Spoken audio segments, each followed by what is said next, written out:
হে বিস্তীর্ণ জমিনের মালিক, হে কুল কায়নাতের মালিক, কোন ভাষায় ডাকলে তুমি খুশি হবা? আমার সাথে বলেন, ইয়া হাইয়ু ইয়া কাইয়ুম, ইয়া হাইয়ু ইয়া কাইয়ুম, ইয়া হাইয়ু ইয়া কাইয়ুম বিরহমাতিকা নাস্তাগীস। আল্লাহ তাআলা, তুমি তো আমাদের সেই আল্লাহ যে নমরুদকে জুতো দিয়ে পিটায় শেষ করে দিছো। তুমি তো আমাদের সেই আল্লাহ যে ফেরাউনকে চুবাইয়া শেষ করেছো।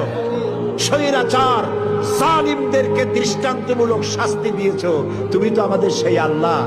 আল্লাহ, আমাদের এই সুন্দর দেশ বাংলাদেশটাকে যারা বোমার রাজনীতি সৃষ্টি করলো, সন্ত্রাস, বোমা মারা, আত্মঘাতী বোমা মারা রাজনীতি যারা করলো, আল্লাহ হয় হেদায়েত করো, নইলে